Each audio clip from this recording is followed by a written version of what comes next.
Hello dear student, कैसे हैं आप देख रहे हैं the spirit science academy official and I am your English teacher Shabad Ahmed. Today we are going to discuss a very important lecture of our English grammar, that is suffixes and prefixes.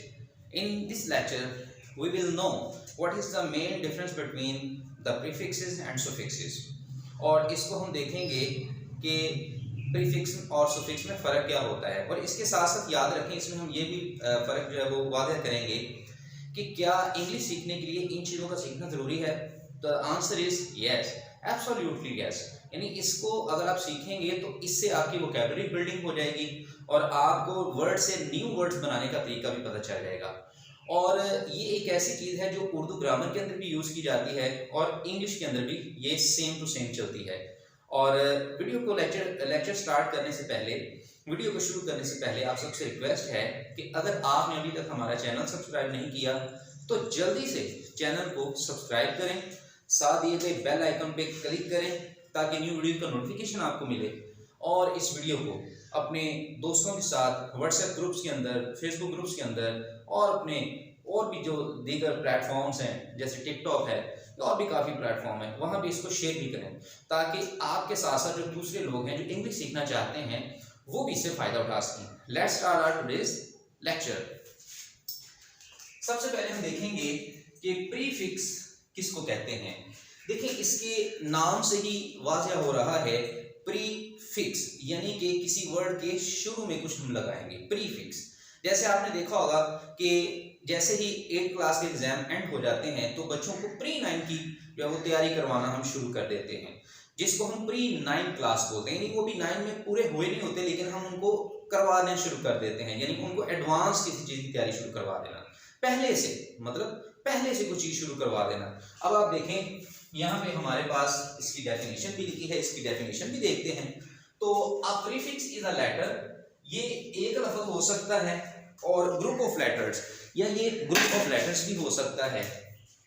ये एक letter भी हो सकता है, ये group of letters, यानी कि एक लेटर मीन एक स्पेलिंग आप जिसको कह सकते हैं। ये एक वर्ड एक स्पेलिंग भी हो सकता है और ग्रुप ऑफ लेटर्स भी हो सकता है, ग्रुप ऑफ स्पेलिंग भी हो सकते हैं। That we add at the start, ये इंपॉर्टेंट चीज है, ये आपने इसमें इंपॉर्टेंट पॉइंट है, ये आपने याद रखना है कि जब हम किसी जो असल वर्ड है, जो हमारा रूट वर्ड है, जो असल लफ्ज है, उसके शुरू में एक लेटर यानी एक स्पेलिंग या एक से ज्यादा स्पेलिंग ऐड करने से उसका मीनिंग चेंज हो जाए, एक नया लफ्ज बन जाए। तो जब हम किसी लफ्ज के शुरू में कोई एक लेटर या एक से ज्यादा लेटर ऐड कर दें और वो नया लफ्ज बन जाए, उसको हम प्रीफिक्स कहते हैं। डेफिनेशन आपको समझ आ गई है। अब यहाँ पे मैंने कुछ जो है वो लेटर लिखे हैं, ग्रुप ऑफ लेटर्स भी लिखे हैं, उनसे हम नए लफ्ज बनाने की कोशिश करेंगे। देखिए हमारे पास वर्ड है, ये है हमारे पास 2 लेटर्स हैं, अन, उसके बाद है प्री और उसके बाद है ओवर। अब यहाँ पे आप देखें तो हम जहां से भी यहाँ से स्टार्ट कर लेते हैं, तो हम क्या करेंगे, इनमें से कोई एक जो है वो ग्रुप ऑफ लेटर्स पकड़ेंगे, उस लफ्ज के शुरू में लगाएंगे और देखेंगे कि क्या ये नया लफ्ज बन रहा है। तो लेट्स स्टार्ट। ये देखें हैप्पी, तो आपने क्या कभी ओवर हैप्पी सुना है किसी को, कि किसी को कहा जा रहा हो कि he is over happy? No, this is not correct sentence. Okay, over happy is not found in the English dictionary. Okay, इसी तरह प्री हैप्पी भी पहले से पूछा है, no, this is also incorrect. और अनहैप्पी, खुश, इसका उल्ट हो सकता है ना खुश, जिसको हम अनहैप्पी कह सकते हैं, that's correct. Yes, your answer is correct. So we will put happy के शुरू में हम क्या करेंगे, अन लगा देंगे, तो हमारे पास देखिए एक नया लफ्ज बन गया अनहैप्पी। ओके जी।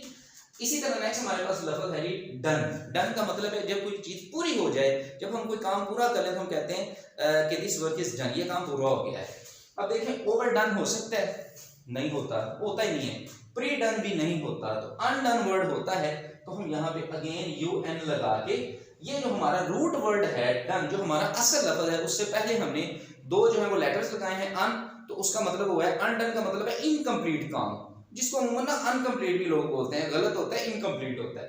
तो जी नेक्स्ट वर्ड है बोर्ड। अब आप सबको पता है कि क्लासेस जब साल के एंड पे चली जाती हैं तो कॉलेज वाले या यूनिवर्सिटी वाले या ये जो स्कूल गोइंग चिल्ड्रन होते हैं, इनके प्री बोर्ड पे जाते हैं, यानी वो बिल्कुल एज इट इज बोर्ड के पेपर्स की तरह होते हैं, ताकि बच्चे जब एग्जाम में जाएं तो वो बेहतर तरीके से परफॉर्म कर सकें। तो देखिए मैंने बातों बातों में आपको आंसर भी बता दिया। तो यहाँ पे हम बेटा लगाएंगे PRE, तो ये हमारे पास नया लफ्ज आ गया प्री बोर्ड। ओके जी। इसी तरह हमारे पास नेक्स्ट वर्ड है हीट। तो ओवरहीट हो सकता है, ठीक है ना। हम जैसे किसी को चीज को कहेंगे ये ज्यादा हीट हो चुकी है, ओवरहीट भी हो सकता है, प्री हीट भी हो सकता है। ओके जी। और अनहीट ये नहीं हो सकता। तो यहाँ हम प्री भी लगा सकते हैं और यहाँ हम ओवर भी लगा सकते हैं। तो प्री हीट भी हो सकता है और ओवरहीट भी हो सकता है। ओके जी। ये दोनों हम यहाँ पे लगा सकते हैं। इसी तरह वर्क, तो अनवर्क होता है वर्ड, अनवर्क कभी सुना नहीं, बनता ही नहीं है। प्री वर्क ये भी नहीं, और ओवरवर्क हाँ ये हो सकता है कि जब किसी ने ज्यादा काम कर लिया तो वो ओवरवर्क हो गया जी। तो यहाँ पे हम लगा देंगे OVER, ओवरवर्क। ये हमारे पास नया वर्ड आ गया। तो आप देख रहे हैं कि जो रूट वर्ड है ना हमारे, जैसे हैप्पी था, डन है और बोर्ड है, हीट है, वर्क है, इन सबसे पहले हम कोई लेटर्स लगा रहे हैं, नया लफ्ज मान रहा है और उसका मीनिंग भी चेंज हो रहा है। इस तरह की एक्टिंग है, तो ये तो आपने मूवमेंट सुना होगा यार ये ओवर एक्टिंग कर रहा है, ठीक है। तो प्री एक्टिंग नहीं होता बेटा, अन एक्टिंग भी नहीं होता। तो यहाँ हम OVER लगाएंगे, जिससे क्या वर्ड बन जाएगा ओवर एक्टिंग। उम्मीद करते हैं ये प्रीफिक्स का कंसेप्ट तो आपका बिल्कुल क्लियर हो चुका होगा। अब चलते हैं अपने सुफिक्सेस की तरफ। ओके जी, प्रीफिक्स का हो गया, अब आते हैं सुफिक्सेस की तरफ। तो सुफिक्स की डेफिनेशन क्या है कि a suffix is a word, is a letter, group of letters that we add to the end. ये आपने गौर करना है। यहां हमने क्या किया था, जो हमारा असल लफ्ज था, जो रूट वर्ड था, उससे पहले कुछ ग्रुप ऑफ लेटर्स लगाए या एक लेटर लगाया। यहां हमने क्या करना है, उसकी एंड पे लगाना है, जिससे नया लफ्ज बन जाएगा या उस लफ्ज का जो रूट वर्ड है उसका मीनिंग चेंज हो जाएगा, to change its meaning. Okay जी। अब हमारे पास जैसे नेस है, ER है, FUL है, ये LY है, ठीक है, NESS। अब हम इनमें से कोई लफ्ज पकड़ के, इनमें से ना लेटर्स पकड़ के इनके साथ लगाने की कोशिश करें। तो ये देखें, सैडनेस होता है ना लफ्ज, सैडनेस आपने सुना होगा। तो यहाँ हम NESS लगा देंगे, तो देखें मीनिंग चेंज हो गया, सैड का सैडनेस हो गया, अफसुर्दा से अफसुर्दगी बन गया, नया लफ्ज बन गया, ठीक है। अच्छा जी, और देख लेते हैं, सैडफुल होता है, नहीं होता, सैडली, हाँ सैडली हो सकता है, ठीक है। तो ये आपने याद रखना है। सैडर, SADER, ये नहीं होता। पावर, लो जी, पावरनेस होता है, पावरनेस नहीं होता, याद रखना है। पावर और अगेन इस एंड पे ER लगा के तो पावरर बन जाएगा, नहीं होता। पावरफुल, हाँ ये होता है। तो हम इस एंड पे FUL लगाएंगे, तो ये क्या बन गया, पावरफुल। इसी तरह जी नीट है, तो नीटनेस होता है ना, नीटनेस, नेस लगा सकते हैं जी इस एंड पे। इसी तरह क्या हम नीटर लगा सकते हैं ER लगा के, नहीं। नीडफुल नहीं लगा सकते, हाँ LY लगा के नीटली बना सकते हैं। इसी तरह वर्ड है कुक, तो क्या हम कुकनेस इसके एंड पे नेस लगा के कुकनेस बना सकते हैं वर्ड, नहीं बना सकते। COOKER, हाँ कुकर तो एक बड़ी आम सी चीज है जो घरों में यूज होती है जी, कुकर, इसके एंड पे ER लगा दें जी, कुकर बन सकता है। हाँ जी, कुकफुल, ये फुल लगाएंगे तो कुकफुल बन जाएगा, नहीं होता। कुकली किकली तो होता है बेटा, कुकली नहीं होता। लो जी, उम्मीद करते हैं ये आपको फर्क पता चल चुका होगा कि what is the main difference between prefixes and suffixes.